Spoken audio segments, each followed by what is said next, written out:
The silence of deep space was not peaceful. It was the silence of a grave. Hana Kim watched the main display in the cramped listening post, her fingers cold and stiff on the console. The post was hidden inside a rogue asteroid, the last secret eye of the shattered Galactic Council. On the screen, the beautiful blue and green world of Telluria hung serene, unaware of the shadow falling upon it. The shadow was the Cathar hegemony.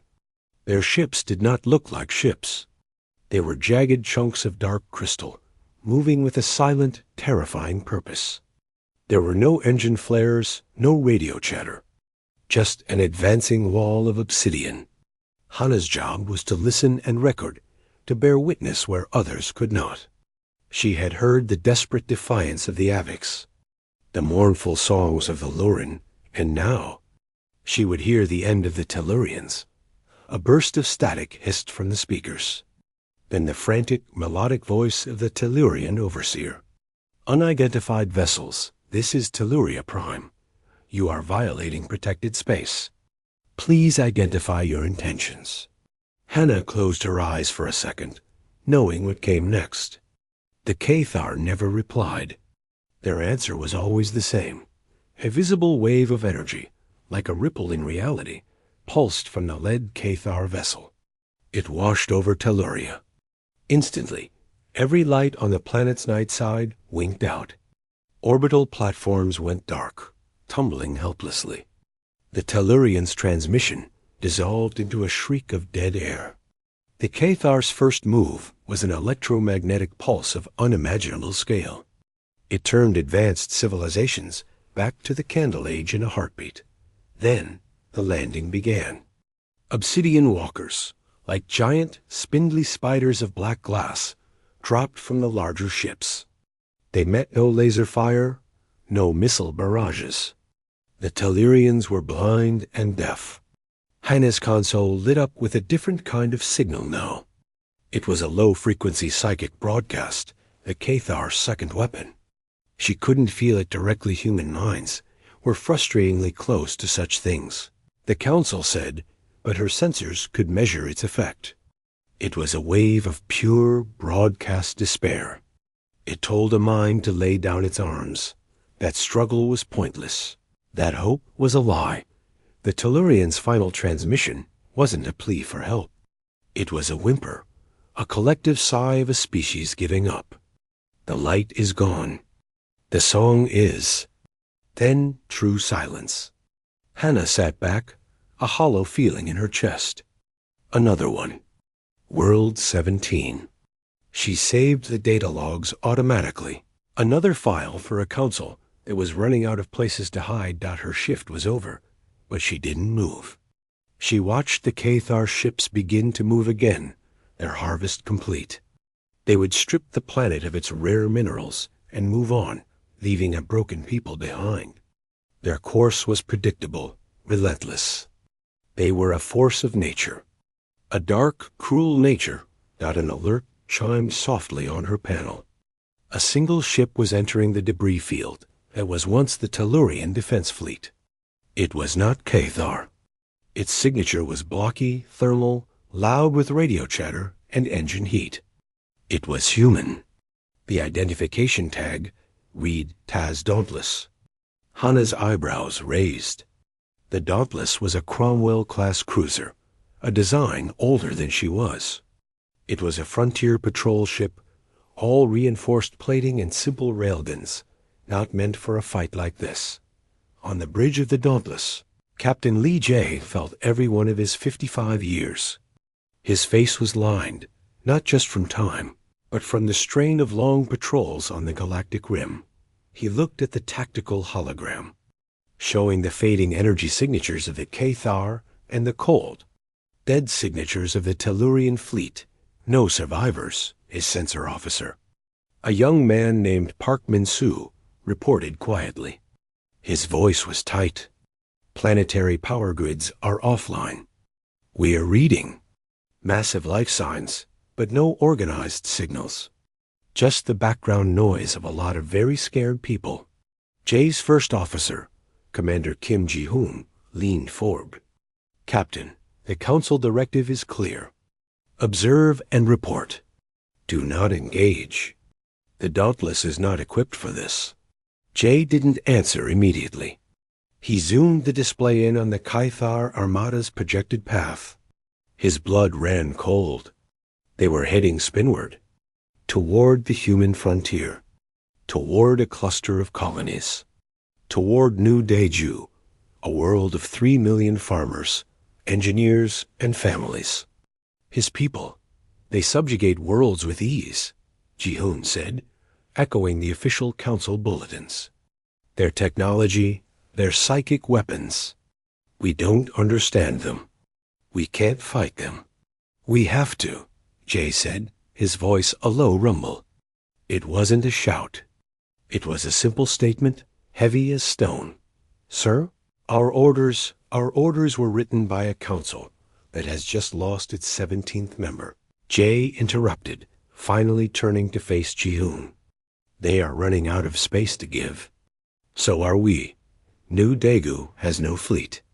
It has grain transports and mining barges. If the Caithar reach it, what happened here will happen there. The bridge was silent. Everyone knew he was right. They also knew what the Dauntless was. Tough, reliable, and utterly outclassed. It was a police cruiser staring down an army. Minsu, Jay said. Plot and intercept course. Best possible speed. I want every scrap of data from this engagement pulled and analyzed. Everything. Weapon discharges. Shield harmonics. Energy decay rates. Everything. Captain, Minsu said, his hands already flying over his console. Che opened a channel to the engine room. Chief Engineer Park, I need everything the reactors can give me, and then 10% more. We're going on a trip. The voice that came back was young, female, and crackled with static. You'll melt the cores, Captain. But understood. Pushing them to the red line. Yuna out. Engineer Park Yuna didn't argue with the impossible.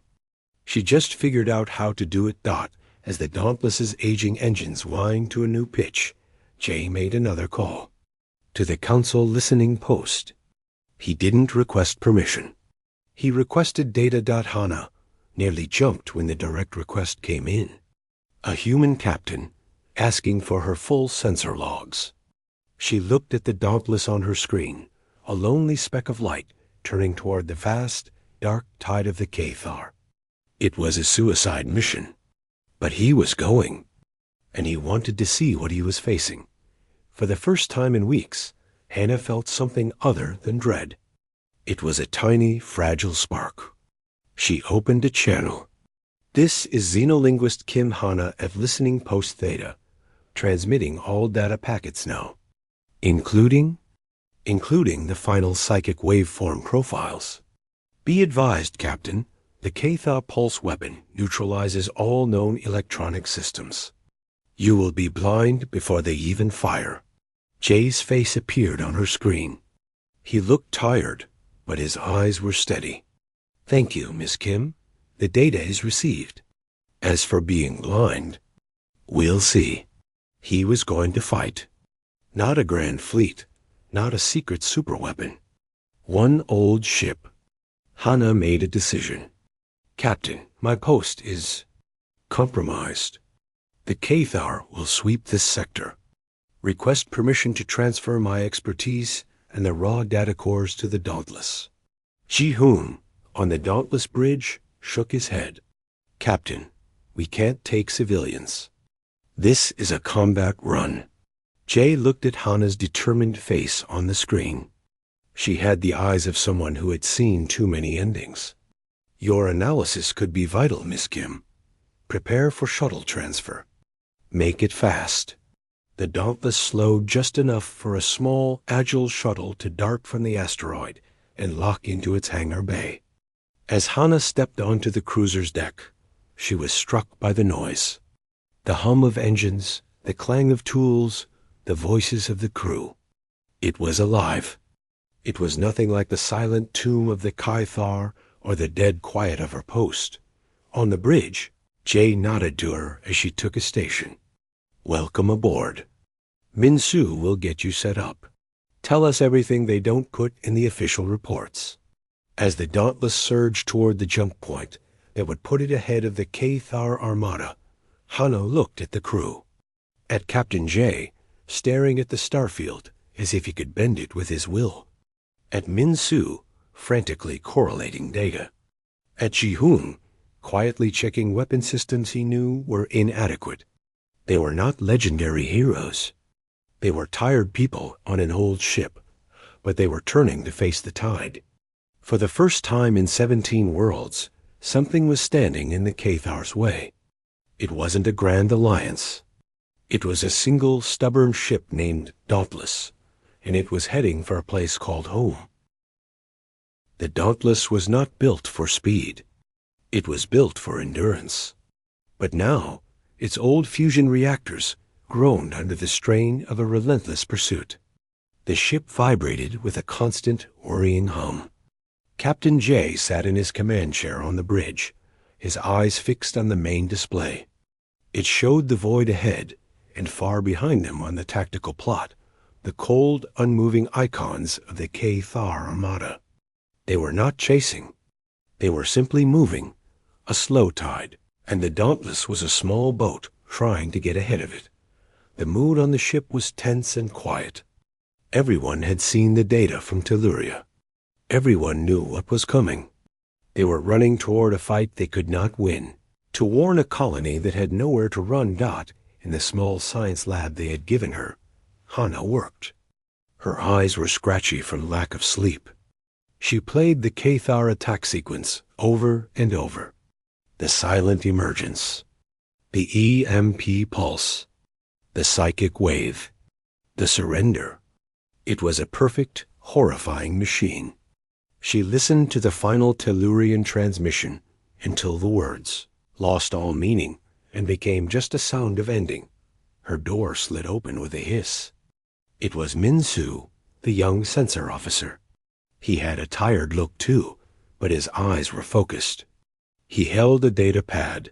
You see it too, don't you? He asked, without greeting. Hanna blinked. See what? The flaw, the tiny one. He stepped in and put his pad down next to her screen. He called up a graph. It showed energy readings from the moment of the Cathar imp. Look at their shield output. Right before the pulse fires, there's a dip. A reconfiguration. For 1.3 seconds, their shield strength on a specific frequency band drops by almost 40%. It's the door opening to let their own weapon out. Hanna leaned closer. The dip was there. A tiny crack in an otherwise perfect wall. It's nothing. By the time you detect the dip, the pulse has already hit you. Your systems are dead. You can't target a shield frequency you can't scan for. But what if you knew it was coming? Min-Soo's voice was low, intense. What if you didn't need to scan in that moment? What if you fired before the pulse hit, so your shot arrived during that 1.3-second window? That's impossible timing, Hanna said. You'd have to predict the exact moment they'll fire. And even if you could, our weapons? Captain Jay showed me the specs. Our railguns are kinetic. They just bounce off their shields at any other point. We'd get one shot, and it would be useless. Min-Soo sighed, running a hand through his hair. I know, it's just a crack. But it's the only crack there is. Down in the engine room, the air was thick with heat and the smell of ozone. Chief Engineer Park Yuna crawled out from an access hatch, her face smudged with grease. Her crew was busy, checking every connection, reinforcing every power conduit. They all knew what was coming. They were preparing the ship to take a beating it was never designed to survive. Yuna's second, a man named Choi, handed her a water pouch. The reactors can't give more, Chief. Not for long. We're already pushing past every safety limit Jay asked for. Yuna drank, thinking. She wasn't thinking about going faster. She was thinking about the EMP. Her mind worked in currents and circuits. An EMP was not magic. It was a flood of energy. On the main engineering console, she called up the old ship schematics. Her eyes landed on the magnetic railgun capacitors. They were massive banks designed to store a huge charge very quickly and release it all at once to fire a solid projectile dot. An idea began to form. It was a crazy, dangerous idea. It involved not fighting the flood, but surfing it. On the bridge, Jay was having the same argument with Ji-hoon. It happened in low voices near the navigation plot. "Jay, listen to yourself," Ji-hoon said, using his friend's name, not his rank. "We get to New Daegu. We warn them.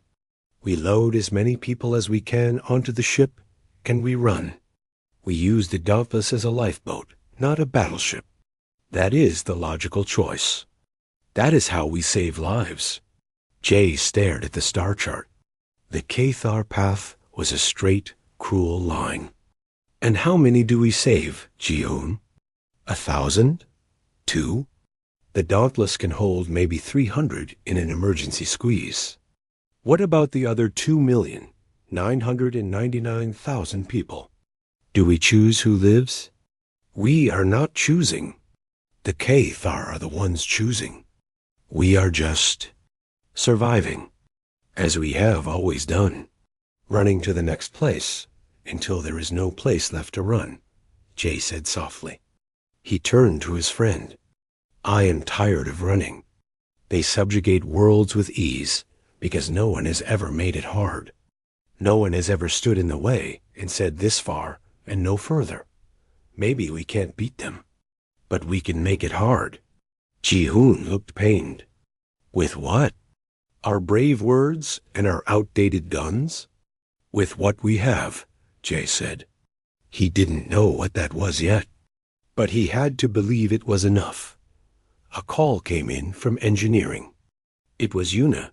"Captain, I need to see you and the sensor chief. And bring the linguist. I have a thought." Minutes later, they were crowded around a table in the mess hall, the only quiet place they could find. Yuna had drawn a crude diagram on a plastic sheet. "Okay," she said, her hands moving. "They hit us with an energy wave. It's like a tidal wave of electricity. Our shields are paper against it. So we drop our shields entirely right before impact." Ji-hoon stared at her.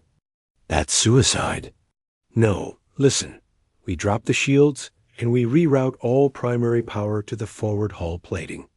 We make the ship itself a giant lightning rod. We channel the incoming EMP energy away from our sensitive internal systems." "Channel it where?" Min-soo asked, leaning forward. Yuna pointed to her drawing. "Into the number 3 railgun capacitor bank. We physically wire an emergency conduit from the main external sensor array, which will get the first and biggest hit straight to the capacitors. Their pulse becomes our power source." The room was silent. Hana was the first to understand the full idea. "You're going to use their weapon to charge our gun." "For one shot," Yuna nodded.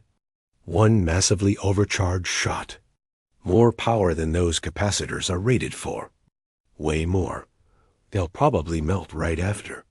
But for a few seconds, they'll hold it." Min-soo's mind was racing. The timing. If we fire the moment the capacitors peak, and we've pre-aimed at the lead ship's predicted position, the shot would travel during that 1.3-second shield dip. It wouldn't just hit their shields. It would go through the crack. And do what? Ji-hoon asked, his arms crossed. "Scratch their paint? Their ships are massive." "Not the ship," Hana said quietly. Everyone looked at her. She pulled up her datapad, showing the psychic waveform. "We aim for the source of this. The command ship has a central structure that pulses with this energy. It's their amplifier.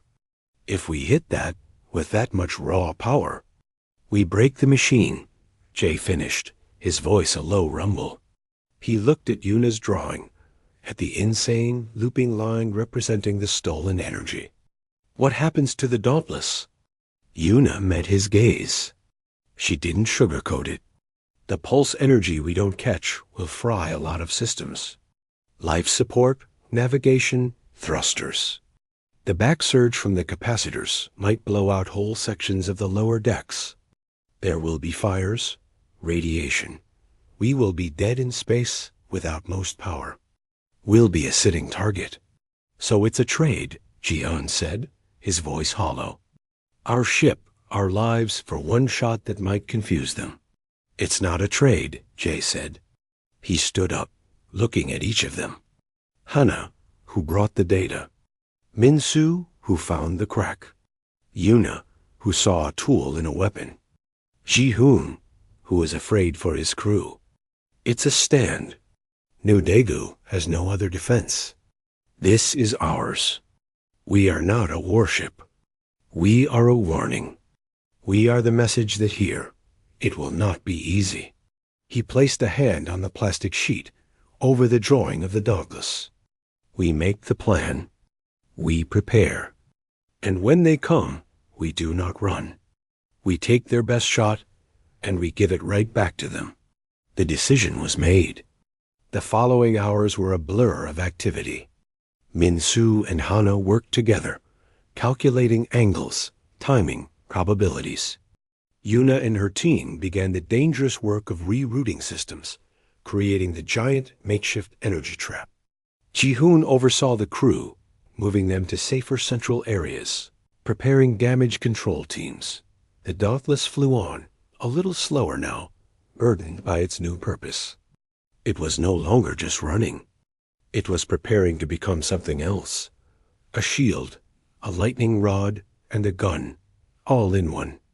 A simple, basic, human answer to a perfect alien machine. They were going to stand. The silence on the bridge of the Dauntless was louder than any alarm. They floated in the high orbit of New Daegu, a single ship against the black. Below, the colony world was a swirl of white clouds and green land. It was peaceful. It was unaware. Captain Jay stood at the main viewport, his hands clasped behind his back. His ship was positioned directly in the projected arrival path of the Cathar Armada. It was not a clever tactical spot. It was a simple physical barrier, all civilian. Transports are away, Captain, Ji-hoon reported, his voice flat. The last ones just made the jump to the nearest relay point. New Daegu is empty of space traffic. Empty of help, Jay thought. The planet's people were still down there, hiding in deep shelters, hoping for a miracle that looked like a battered old cruiser. He had sent the civilians away to save them. He had stayed to give the people on the ground a few more minutes of hope, or maybe just a cleaner death. Minsu spoke from his sensor station, which was now covered in handwritten notes and old-fashioned plastic overlays on the screens. I've mapped their standard approach pattern from Hana's data. It's identical every time. A perfect sphere of ships. The lead vessel, the command ship, is always here. He pointed to a spot on a hand-drawn diagram. It emits the psychic wave. It's the brain. Hana leaned over another console, her face pale. The wave is preceded by the electromagnetic pulse by exactly 1.3 seconds. The pulse is what opens the window. Their shields reconfigure to emit it, and for that brief moment, there's a tiny gap. A frequency, but it's too fast. By the time you see it, the pulse has already hit you, and everything is dead. Jay turned from the window. Yuna, your plan. Explain it to me again. Simply. Engineer Park Yuna's voice came from the speaker, loud and clear. She was in the engine room, surrounded by her team and a jungle of rerouted cables. They hit us with an energy tsunami, right? It fries everything, so we don't try to stop the wave. We open a door and let it in. We channel the EMP's energy, away from our systems and straight into the number 3 railgun capacitor bank. That bank can't handle that kind of power, Ji-hoon said. Double quotes. No, it can't, Yuna agreed. It will hold it for about 4 seconds before it melts, maybe 5. In that time, the capacitor will be holding more raw energy than this ship has used in the last year. Then we fire, not at their ships. At that one spot Minsu found. We use their own power to punch a hole through their shield and hit their brain. And our ship? Jay asked. A pause. The pulse will still hit us, Captain. Hard. Primary systems will go down. Life support, gravity, lights. The energy surge through the conduit will probably blow out every junction on decks 7 through 10. There will be fires. Radiation leaks. It's a one-shot trick. After we fire, we'll be a floating piece of scrap. If we're lucky. The bridge was quiet again. It was madness. It was the only plan they had. Jay looked at each of them. At Ji-hun, his loyal friend, who saw the death of his crew. At Minsu, who saw only the numbers and the one chance they gave. At Hana, who had seen 17 worlds die and was willing to bet on an 18th. He thought of the 3 million people below. Do it, he said. The next hours were a blur of controlled panic. Crew members in emergency suits ran through the corridors, manually sealing bulkheads. Yuna and her team worked with wrenches and plasma cutters, forging a single, dangerous path from the main external sensor array to the railgun's heart. It was ugly, exposed wiring and patched-in conduits. It looked like a bomb. Hana and Minsu worked together, programming a single, crucial shot. The targeting computer would be dead. They had to preset everything. Angle, trajectory, timing. It all had to be perfect, fired on a delay timer the moment the MP hit. They were aiming for a tiny, theoretical hole in a shield that hadn't even formed yet. Time? Jay asked, back in his command chair.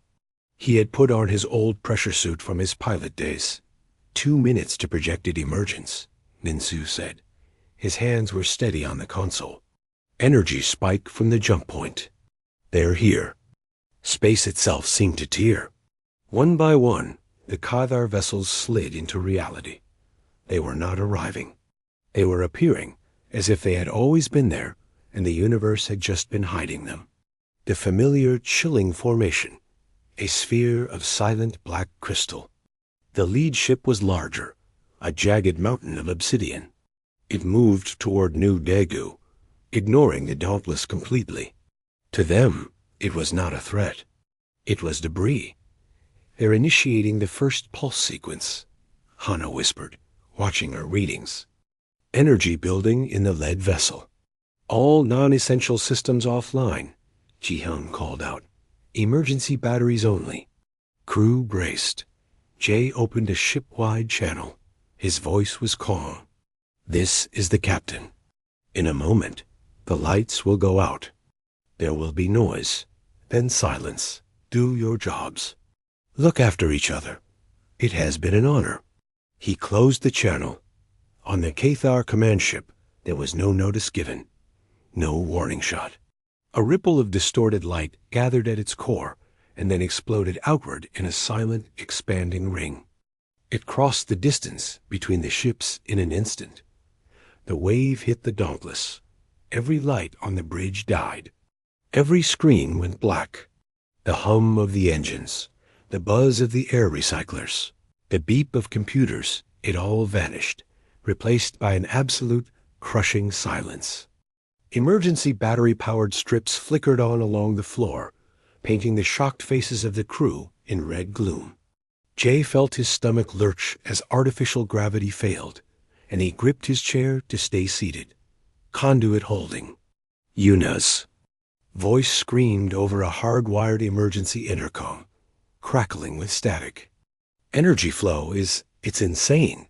Capacitors charging. 3 seconds. On the bridge, they could do nothing but wait and trust. Minsu watched a single mechanical dial on his console, an antique he had connected to the railgun bank. The needle was deep, deep in the red. 4 seconds, it's gonna blow. Yuna yelled. Deep in the belly of the ship, the overloaded capacitor bank reached its limit. With a sound felt more than heard, a monstrous thump shook the entire hull. At that exact moment, the preset firing sequence triggered. From the outside, the Dauntless seemed to die, then convulse. A lance of blue-white energy, so bright it left after images on the dark, erupted from its forward railgun. It was not a clean bolt. It was a twisted, violent stream of raw power, lashing out like a wounded animal's final strike. It crossed the space toward the Cathar command ship. Just as Hana predicted, the enemy's shield was reconfiguring, open for a sliver of a second to emit its psychic wave. The human weapon, built from the enemy's own stolen energy, slipped through the gap. The shot did not cause a fiery explosion. It struck the central spire of the crystalline ship.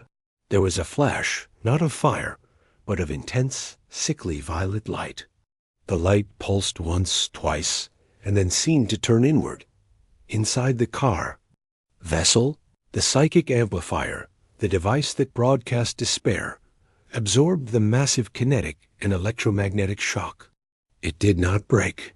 It overloaded. And it rebroadcast. A new wave blasted out from the command ship. But this wave was not carefully crafted despair. It was a scream, a feedback loop of every shattered will, every extinguished hope, every moment. Of terror from the 17 conquered worlds, reflected and amplified 1,000 times, and fired directly into the shared neural network of the Cathar. The perfect sphere of ships shuddered. For the first time in their history, the Cathar did not feel the fear of others. They felt their own. They felt the true, paralyzing weight of the despair they dealt. The silent formation broke into chaos. Ships drifted, collided softly. The relentless advance toward New Daegu stopped dead. On the bridge of the Dauntless, the crew floated in red darkness. They heard the creak of the dying ship. They smelled the sharp tongue of ozone and burnt metal. "Report," Jay said, his voice rough. Min Su was looking at a battery-powered radar screen, a simple thing that showed only shapes. The Cathar.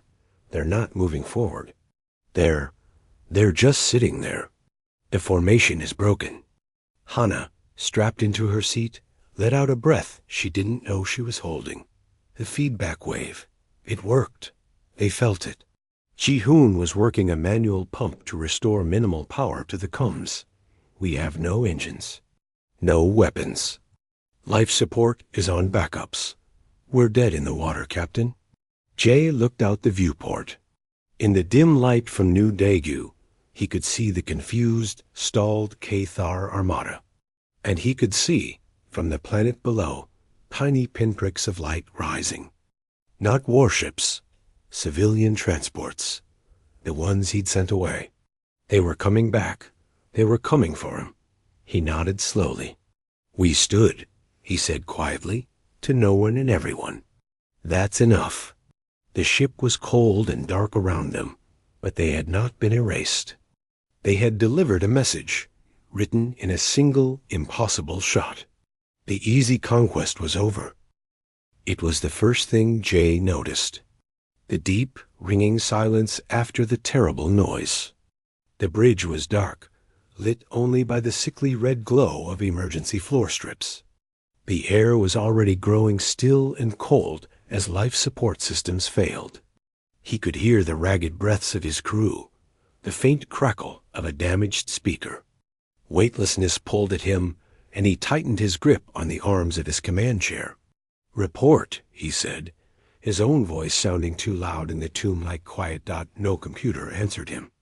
Across the bridge, Min Su was already moving, unstrapping himself and floating over to a secondary panel. He pulled off its cover, revealing simple manual switches and a small, battery-powered radar screen. Its green glow lit his face. "Primary power is gone. All main systems offline. I'm on backups." He peered at the screen, which showed simple blips. The Cathar Armada. They're not advancing. The formation, it's scattered. They're just drifting. Ji-hoon was at another station, working a manual pump. A few overhead lights flickered on, dim and yellow. I've got minimal power to the internal comms. No engines. No weapons. Hull integrity is holding, but we have multiple breaches on decks 7, 8, and 9. Fire suppression is down in those sections. A voice, strained and crackling, came over the hardwired intercom. It was Yuna from engineering. Capacitor Bank 3 is a molten pile of slag. The conduit path held long enough. We did it, Captain.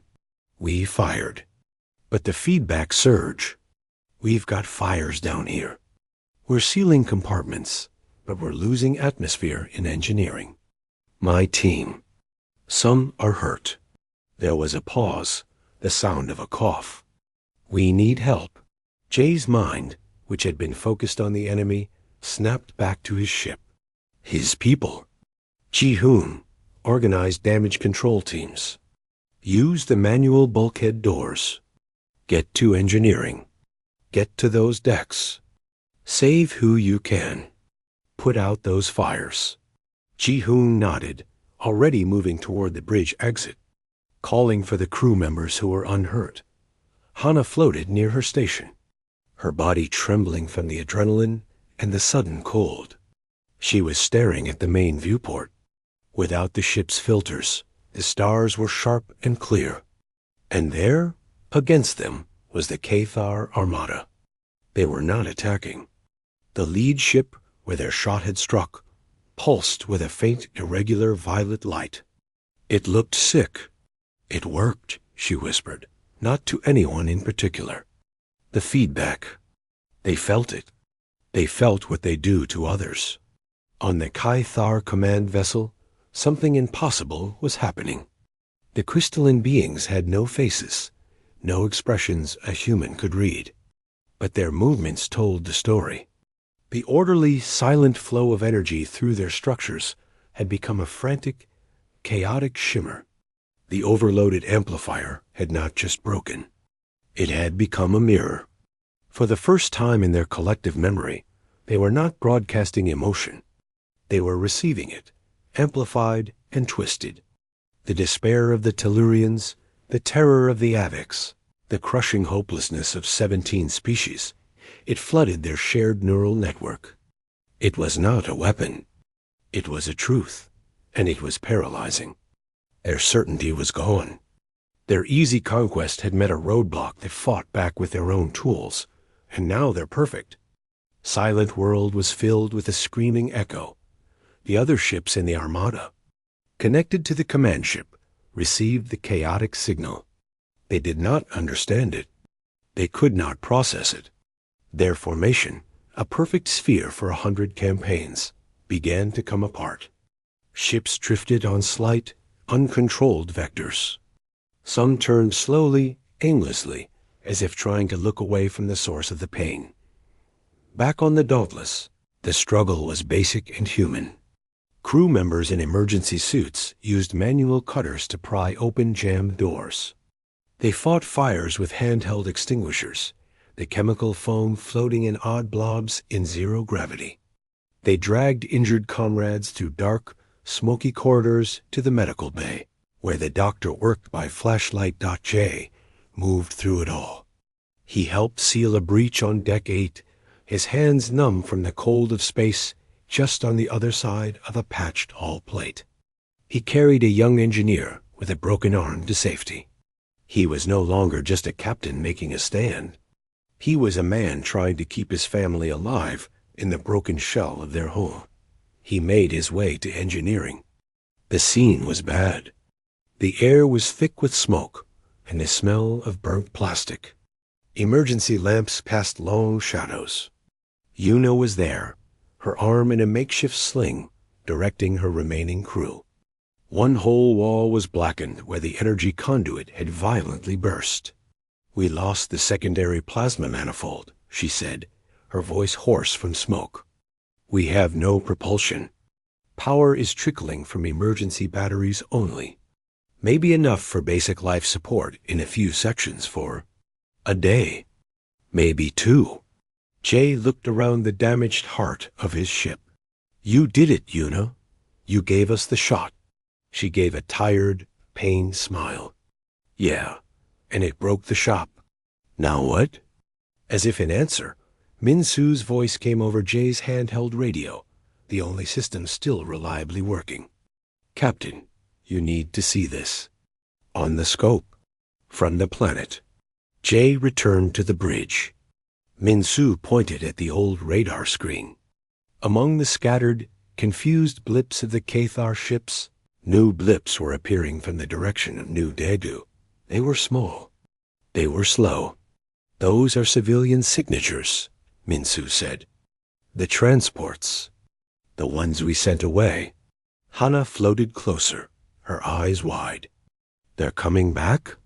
They were. One by one, the boxy, unarmed civilian freighters and personnel carriers that had fled New Daegu hours earlier were dropping out of faster-than-light travel. They were not warships. They were tugs, grain haulers, and mining barges. They moved cautiously, forming a loose cluster between the planet and the drifting Thar. A communication channel hissed to life on an old, battery-powered radio unit. A voice, firm and clear, filled the bridge. UNS Dauntless. This is Captain Ri of the New Daegu orbital tug Steadfast. We see you're having some trouble out there. Do you require assistance? Jay looked at Ji-hoon, who had just returned to the bridge. They both felt the same surge of disbelief, followed by a deep, profound warmth. The people they had tried to save were coming back to save them. Jay keyed the radio. Captain Ri, this is Dauntless. Assistance. Would be appreciated. We have multiple casualties, no power, and we are adrift. Understood, Dauntless, came the reply. We have you on visual. You folks just sit tight.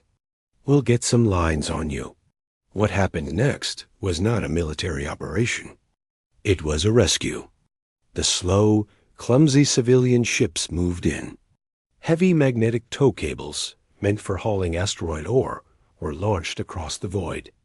They clanged against the Dauntless's scarred hull. Tug ships fired their modest thrusters, slowly stabilizing the cruiser's drift. A medical shuttle from a freighter docked at the main airlock, and volunteers in simple vacuum suits came aboard to help evacuate the wounded. From the bridge viewport, Jay watched it all. He watched the brave, ordinary people of New Daegu swarming over his dying ship, pulling his crew to safety. He watched as the Cathar Armada, still reeling, began a slow, clumsy withdrawal. They were not fleeing in fear. They were retreating in confusion, nursing a wound they did not understand. The Dauntless was dead as a warship. Its hull was scorched, its systems melted. But it was not destroyed. It was being gently, slowly, towed home by a convoy of farmers and miners. It had stood its ground. And because it stood, others had found the courage to come back. Hana watched the Cathar leave. There was no triumphant feeling, just a deep, weary relief. They'll be back, she said softly. Maybe, Jay said, still watching the civilian tugs work. But next time, they won't find it easy. Next time, they'll know. A human warship stood in their way. He placed a hand on the cold viewport, and we stood together. The Taz Dauntless did not return to New Daegu under its own power. It was carried, a great, silent beast cradled in a web of tow cables, pulled by a dozen tugs and freighters. It hung in the high shipyards over the green world, a scarred monument against the stars. Repair estimates scrolled on engineering screens, the numbers staggering. The ship was not broken. It was changed. Its old heart was fused, its bones cracked by the energy it had stolen and thrown back. It would never fly a patrol again. Captain Jay stood on an observation deck of the New Daegu orbital station, looking out at his ship. He wore a simple flight suit now, not his uniform. The fight was over. The paperwork, The debriefs, the medical checkups, they were just beginning. Behind him, the door slid open. Hannah stepped in, holding 2 cups of strong tea. She handed one to Jay. They stood in silence for a moment, watching the swarm of worker bees construction, drones and engineers in thruster suits, begin the long process of assessment around the Dauntless. The council has been sending messages, Hannah said finally. Lots of them. They want every byte of data. They want to know how we did it. And what do you tell them? Jay asked, his voice quiet. I tell them the truth. We didn't have better weapons. We had a different mind. The Cathar have a perfect machine. We saw a crack. Una saw a power source. You saw a place to stand. She sipped her tea. They don't understand it. They think it's a new tactic. But it's not. It's just being human. Being stubborn. Jay nodded. He knew what she meant. The reports from long-range scouts were already coming in. The Cathar Armada had withdrawn to the edge of the sector. They were not gathering for another attack. They were waiting, assessing. The single impossible shot from a dying ship had not destroyed them militarily. It had infected them with a concept, failure. Down in the main docking bay, Min-Su and Ji-Hoon supervised the unloading of the last personal effects from the Dauntless. Crates containing data drives, personal mementos, and the ship's log were being carried onto the station. Ji-Hoon picked up a small, framed photo from a crate. It showed the bridge crew from years ago, younger, smiling. He looked at Min-Su. You're staying with the fleet? Min-Su shrugged. They've asked me to consult, to help them build a new targeting system based on, well, on what we did. It won't be the same. It can't be. But maybe we can make the crack easier to see for the next person. He looked back at the ship. It was a good ship. It was, Ji-Hoon agreed. He put the photo back carefully. And a good crew. What will you do? Ji-Hoon watched the busy workers. Captain Jay is being offered a desk, a planning position with the new System Defense Council. He asked me to be his deputy. He gave a small, tired smile. I think I will say yes. Someone needs to remind the planners that ships are flown by people. Not everything can be a perfect machine. In the bustling medical bay, Una sat on the edge of a bed, her arm in a proper cast now. A doctor shined a light in her eyes, checking for concussion. She batted the light away gently. I'm fine, really. The headaches are less today. The doctor nodded, making a note on his tablet. You'll be on light duty for a month, Chief Park. No welding. No reactor core walks. Una almost laughed. There was no reactor core to walk. Not on the Dauntless, anyway. She looked out the med bay window. She could see the skeletal outlines of new construction in the distant yards. Not repairs. New ships. The designs were different, tougher, simpler, with heavier capacitor banks and more manual overrides. The engineers were calling them feedback-class ships. They were learning the wrong lesson, she thought. They were trying to build a new machine to beat the old one. They didn't understand that the machine wasn't the point. The choice was the point. A week later, a formal ceremony was held in the station's main atrium. The Galactic Council, represented by a nervous-looking ambassador, presented medals. They spoke of bravery and a turning of the tide. Captain Jay, Hana, Min-Su, Una, and Ji-Hoon stood in a line, accepting the polished discs of metal with quiet nods. It felt distant, like it was happening to other people. After the speeches, the ambassador pulled Jay aside. Captain, your actions have changed the strategic map. The hegemony is in disarray. Our analysts believe they are undergoing a complete doctrinal review. You have given us time. Perhaps a great deal of time. What will you do with it? Jay asked. The ambassador seemed surprised by the question. Why, prepare, of course. Build new fleets. Study their technology from your data. Find a way to defeat them. Jay looked past the ambassador to where his crew was talking, their real smiles finally reaching their eyes. That is one way, he said. He didn't say the rest. He didn't say that maybe preparation wasn't about building a bigger gun, but about remembering what you were protecting. He just thanked the ambassador and walked away. Later, they all found themselves, without planning it, back on the observation deck. The Dauntless was still there, dark and quiet. They're going to turn it into a museum, Min Su said, reading a news update on his pad. A monument to the Battle of New Daegu, Eunice nodded. It should be a training ship. This is what happens when you have a bad day and a good idea. Hana smiled. I've been asked to stay on as an advisor, to try to understand more than just their language. To understand why they do what they do.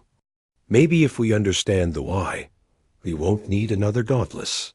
Jay listened to them. His crew, his friends. They were scattering to new jobs, but the bond was forged in the dark and the silence of the bridge. In the moment they chose to stand, that would not break. He looked out at the stars, toward the dark region where the Cathar had gone. They were out there, reassessing their star charts. The human sector would no longer be marked for easy subjugation. It would be marked with a new, cautionary symbol. A symbol that meant the calculations here were not clean. That the targets did not simply despair. That they fought back with borrowed power and broken tools. That they rescued each other. They had not won a war. They had not destroyed an enemy. They had simply introduced a flaw into a perfect system. They had made it hard. They thought it would be easy, Jay said softly, not turning from the view. What's that, Captain? Ji-hoon asked. To subjugate us. Like all the others. Jay finally looked at them, a faint, hard smile on his face. They didn't know. A human warship stood in their way. And behind it, a whole world of people who don't know how to give up. The Dauntless hung silently against the endless night, a silent promise carved in scarred metal. The easy conquest was over.